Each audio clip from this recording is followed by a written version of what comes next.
tere!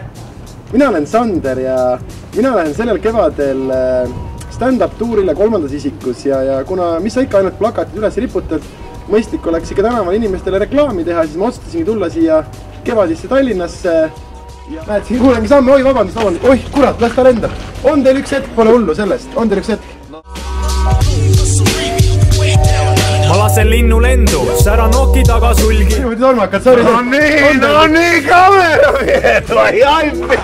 Vittu me tykkään kun Virossa tässä on kamerat ja Kanal 2 onko se Kanal 2 vai? Tähendab ei ole, see on lihtsalt ise reint. Oi, nüüd me oleme, mulle pane inimese pealt, aga kui me siin juba oleme, siis ikkagi püüame, et midagi täna rääkida. Olen Sander, olen stand-up koomik, jah? Stand-up koomik. Komedi tietenkin se minä. Mä oon kattonut komedissa niillä teatterissa, missä ne niinku menee banaanimiehet ja niin pienet tyttöt, tiedätkö, ne vaihtaa ne riidet. Sä oot niinku myös komedimme. Joo, mä tiedän. Meil on nüüd siin väike keelebarjäär, aga et kõigil ei banaanikoori ei ole seelikud. Kuka se virolainen oli se? Saakin? Ei puutu, üldse ei puutu asjasse.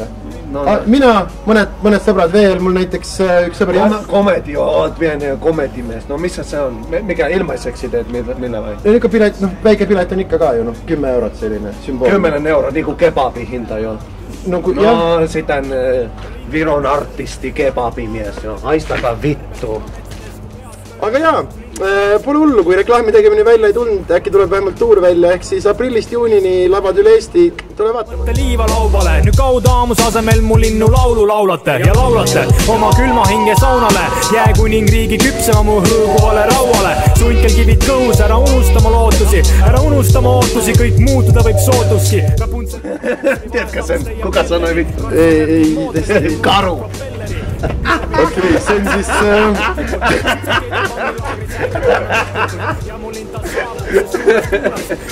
Üra selle ja minu mõiste peame külma.